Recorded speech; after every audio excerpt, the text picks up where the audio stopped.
안녕하십니까, 백평입니다. 요즘 정치권 상당히 지금 재밌게 흘러가는 것 같습니다. 윤석열은 거의 자유, 민주주의 이 두 단어 외에는 아는 게 없죠. 그리고 본인이 아마 검찰총장 지낼 때 밑에 부하 직원들한테 그냥 니네 알아서 해라 해서 밑에 직원들이 아마 알아서 했을 겁니다. 그래서 대통령 돼서도 그냥 밑에 참모들이랑 장관들이 있으니까 알아서 돌아가겠지. 국무총리가 알아서 하겠지. 그리고 대통령은 그냥 국민들로부터 인기만 유지하면 되는 거 아니냐. 연기하면 된다. 그래서 지금 윤석열이나 김건희나 하는 걸 보면은요, 자신들이 마치 간판 스타 역할만 하면 된다라고 상당히 심각한 착각을 하고 있습니다. 물론 그런 윤석열 부부를 보면서 내각제를 추진하려는 집단 입장에서는 상당히 또 좋아하는 그런 상황이기도 합니다.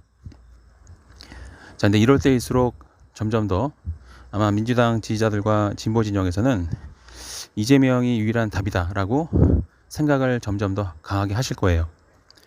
그렇기 때문에 우리가 굳이 이재명을 지지한다, 이재명뿐이다라고 말하지 않아도 이 전체적인 이 흐름이 일반 국민들마저도 이재명이 됐었더라면이라는 생각을 이제 할 때가 점점 다가오고 있습니다. 문재인 대통령을 바라보던 윤석열의 시선이 요즘 윤석열의 행보, 그다음에 행동에 그대로 녹아 있는 것 같습니다. 그저 카메라 앞에서, 그리고 기자 간담회라든가 신년 간담회 이런 게 하나의 쇼로만 보였나 봅니다. 그게 바로 이제 검찰 내부에서 그 정치를 하지 않고 정치 경험이 없이 그냥 국회의원들을 겉으로만 봤을 때는 다들 쇼하고, 그리고 쇼를 하면서 국민들로부터 지지를 받고 그렇게만 생각하고 있는 것 같습니다. 근데 이 지역구 정치라는 게 또 있죠.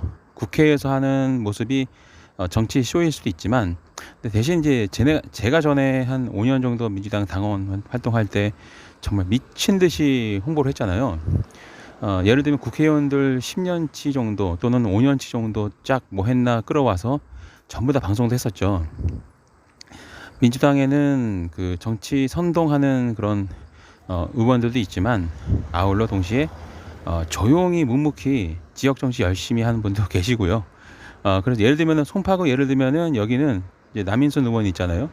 이 배대지 공원이 정말 가히 예술적입니다. 예, 그거 누가 만들었겠습니까? 그러니까 아마 남인순 의원 같은 경우는 이제 3선인데 4선 안 한다 하더라도 아마 본인 인생에 이 배대지 공원 가 보면은 항상 뿌듯할 거예요. 거기다가 이제 뭐 여러 가지 법안들이 통과가 되었었죠. 자, 이런 것처럼 언론에는 딱히 드러나지 않는데 소리 소문 없이 하나씩 벽돌을 쌓아가고 실적을 올리는 사람들이 꽤 있습니다. 반면에 또 언론에 전혀 드러나진 않지만 그냥 띵까띵까하는 업혀가는 사람들도 있긴 해요. 숟가락 얹어놓고. 근데 민주당 지지하는 분들이 좀 깐깐하잖아요. 그러니까 웬만한 거 아니면 인정하지 않습니다.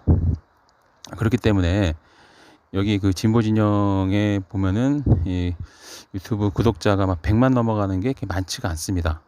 네. 그리고 그렇게 막 급격하게 늘어나지 않아요. 왜냐하면 항상 이 따져 보기 때문에 맹목적적으로 막 이렇게 구독하거나 그러지 않습니다. 반면에 이제 그 보수 진영에도 개돼지가 있는 것처럼 진보 진영에도 개돼지가 있죠. 시사타파라는 그 유튜브 채널에 그 참 납득하기 어려운 방송에도 불구하고 여전히 그 맹목적적인 지지를 표하는 그 구독자들이 있죠. 저는 이제 시사타파 그 사람을 뭐라 하는 게 아니고요. 구독자들을 말씀드린 거예요. 그 구독자들이 진보 진영의 개돼지 아니겠습니까? 개돼지 국민. 자, 어디나 이제 개돼지 국민은 다 있는 것 같습니다. 자, 이런 말씀 드린 이유가 뭐냐? 비교를 해봤습니다. 그 보수 우파라는 그 구독자를 보면은 얘네들은 비판 의식이 아예 없습니다. 그냥 태극기를 보는 순간 만세, 그리고 박근혜 보이는 순간 만세. 그러니까 뭔가 키워드 하나만 딱 잡히면 그 다음부터는 그냥 묻지도 따지지도 않고 무조건 고고고 합니다. 무조건 지지예요. 며칠 전에 제가 페이스북에서 동영상 하나를 봤어요. 베니제시더라고요. 거기 보수 개돼지 국민이라고 발언하는 거 보고 빵 터졌습니다. 아, 저 사람이 뭐 알긴 아는구나. 네. 정치권이 참 재밌게 돌아가고 있어요. 오늘은 이제 추석 마지막 휴일이죠. 내일까지 쉬는 업체들이 많더라고요. 여러분들 잘 쉬고 계십니까? 지금 흘러가는 모습을 보면은 이준석이랑 그 비대위 이 양측에서 계속 피 튀기는 싸움이 날 것 같고, 그 사이에 또 여야 간에 또 피 튀기는 썰전이 있겠죠. 자, 그리고 그 와중에 갈 것을 잃은 표류하는 윤석열 정부가 있을 겁니다. 참 재미지 않습니까? 내각제 이 지지 집단 어떻게 또 움직일지, 언제 또 그 속내를 드러내고 자신들이 그 목적을 하는 그 목표를 달성할지, 그것도 계속 모니터링 할 필요가 있는 것 같습니다. 예전에 그 노무현 전 대통령이 당선됐을 때 지지자들이 했던 말들이 있죠. 노사모들이 에게 이제 질문을 합니다. 자, 노무현 전 대통령이 질문하기를 여러분들 이제 앞으로 뭐 할 겁니까? 그랬더니 노사모 회원들이 한 말이 지지할 게가 아니라 모니터링이라고 말했습니다. 그러자 그 노무현 전 대통령이 말을 했죠. 여러분들 모니터링 할 필요가 없습니다. 여러분 아니라도 검찰 이쪽에서 엄청 할 거다. 네. 여러분 말고도 모니터링은 열심히 할 거다. 그래서 이제 뭔가 빵 터지는 그런 분위기가 있었죠. 지금 상황을 보니까 참 재밌게 돌아가고 있어요. 이재명이요. 노무현화 돼가고 있다. 예전에 문재인 전 대통령이 당선될 때 그 노무현 전 대통령의 베스트 프렌드 아니었습니까? 절친. 네. 그게 상당히 큰 힘을 발휘했었는데 요즘 돌아가는 거 보면은 신노무현으로 불리워도 딱히 틀리지 않은 말이라고 생각합니다. 야, 이거 참 신기한 겁니다. 예전에는 노무현 전 대통령하고는 결이 달랐는데 시간이 지나니까 이재명 지금 의원이 노무현 전 대통령화 돼가고 있어요. 제가 이제 그걸 딱 보는 순간, 야, 재밌는데? 앞으로 다시 한번 대통합의 시대가 열리겠는데? 라는 생각이 듭니다. 예전에 그 노무현 전 대통령이 국회의원 시절에 대통합이라든가 통합의 정치를 상당히 지향했었죠. 그래서 떨어지고 뻔히 알면서 민주당이 지지 못 받는 그런 지역구 가서 고집스럽게 계속 출마를 하기로 했습니다. 지금 상황을 보면은 약간 그때랑 분위기가 좀 비슷한 것 같아요. 참 신기합니다. 정치라는 거는 생물이다. 그 말이 맞긴 하는 것 같아요. 자, 어쨌거나 우리들은 그럼 무엇을 해야 될까? 참 그게 여러분들 가장 요즘 목마르지 않습니까? 그 지난달인가 그때 시민언론 더 탐사에서 샤타파 TV에 대해서 또 개국본에 대해서 심층 그 논평 방송을 했었죠. 그때 이제 팩트 체크도 많이 들어갔고 그랬었는데 거기에 드러난 것들을 보면은 뭐 인민재판 얘기가 나왔잖아요. 자, 그 방송에서 인민재판 컨텐츠를 다룬다. 이게 무슨 의미일까? 즉, 뭘 할지 모른다 그 얘기죠. 그러니까 뭘 할지 모르니까 이제 그렇다고 비판을 하자니 논리력이 되지가 않는 거예요. 그러니까 논변이 안 돼가지고, 그러니까 말재주가 없어서 논리적으로 딱딱딱 팩트 체크하면서 비판 못하고, 그러니까 뭐하냐, 이제 거기는 개떼처럼 그냥 몰려있는 곳이잖아요. 그러니까 브레인이 없지 않습니까? 그러니까 아이디어도 없고 창의성도 없고 그냥 흥분에 낮출 수 있는 그 개떼들만 모여있는 곳이에요. 그러다 보니까 뭔가는 해야 되겠는데 막 물어 뜯어야 되는데 말주변이 없는 거예요. 그러니까 하는 게 뭐냐? 자기들끼리 소굴을 만들어서 그 안에서 이제 인민재판하는 거죠. 얘는 뭐 살려두자, 얘는 뭐 사형, 이런 식으로 컨텐츠라고 부를 수도 없는 수준의 그런 수준이죠. 전반적으로 보면은요, 그 우리 진영 내 그 스피커들이라고 하는 분들 방송을 제가 한번 싹 들어가 봤습니다. 거의 한 1년 반 만에 가보는 것 같아요. 내 머릿속에 있는 그 채널 이름들을 하나씩 다 들어가 봤어요. 그랬더니 다 공통점이 있어요. 뭔가를 굉장히 신랄하게 비판하고 투쟁하고 있고 다투고 있는데 목적이 없어요. 그러니까 방향이 상실되어 있다. 그러니까 명확하게 이쪽으로 가자. 앞으로 우리 이렇게 해야 된다. 예전엔 그게 있었죠. 일명 검수한박, 공수처 그런 게 있었어요.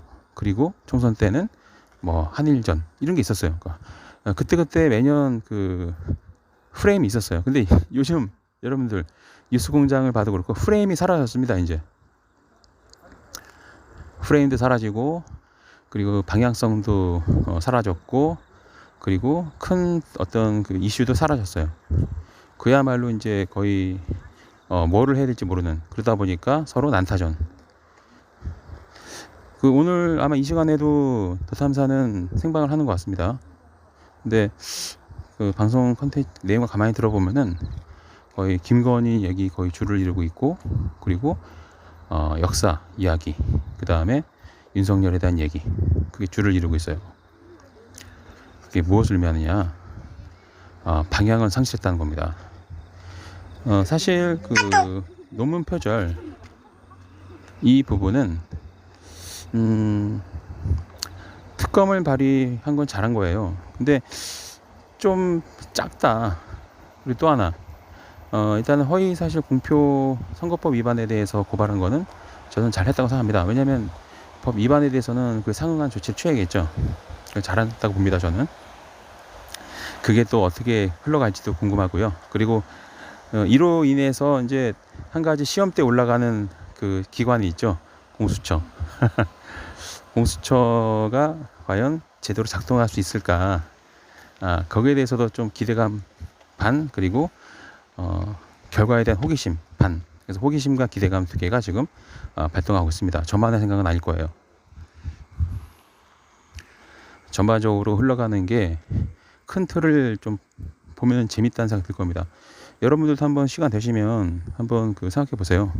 한번 손에서 이 자잘한 그런 이슈를 손에 넣고 한번 멀리 전체를 한번 다 보시면 흘러가는, 그래서 제각각 이 구성원들이 하는 행동들을 종합해 보면은 참 재밌습니다. 정부는 표류하고 있고 뭘 해야 될지 모르고, 그리고 지금 이제 추석이 지났으니까 5, 6, 7, 8, 9, 지금 보니 이제 5개월 지났네요. 5개월 지났고, 근데 이렇다 할 뭐 윤석열표 정책 프로젝트 아니면 뭐 그게 아예 없죠. 뭐가 발표가 안 되고 있어. 그리고 있고, 또 이제 169석이라는 170석 넘어가는 이 의석을 가지고 있는 민주당이 또 특검법을 발의했지만 이 민주당 자체도 방향성이 많이 상실돼 있어요. 추진하던 그 검수완박도 언론 이제 거론되지 않고 있고, 네. 이제는 이제 그 의석수를 가지고 마치 개떼들처럼 한동훈 뭐 탄핵하겠다. 한 가지 우려스러운 건 뭐냐면 또 하나의 제2의 윤석열을 만든 건 아니냐. 그러니까 또 한동훈 때리기 해서 한동훈 커지는 거 아니냐. 그 상황 되면은 민주당 회생이 좀 불가하지 않을까 싶기도 합니다. 윤석열 때리기로 윤석열이 몸집이 커졌듯이 한동훈 때리기로 한동훈이 몸집이 커지는 거, 그건 어떻게 막을 수 있을까요? 다행히도 언론이 좀 조용합니다. 요즘 재밌는 거 하나가 언론의 동향이에요. 지난 정권과 달리 이번 언론은 좀 굉장히 뭐랄까 깔 걸 좀 까고 있다는 얘기일까요? 그러니까 지금 현 정부에 대해서 계속 비난적인 그런 논평이 사설가 나오고 있고 기사문도 나오고 있고, 네, 그렇습니다. 그리고 또 의외로 이재명에 대한 기사문이 그렇게 많이 나오지 않고 있다. 그것도 하나의 재밌는 상황이죠.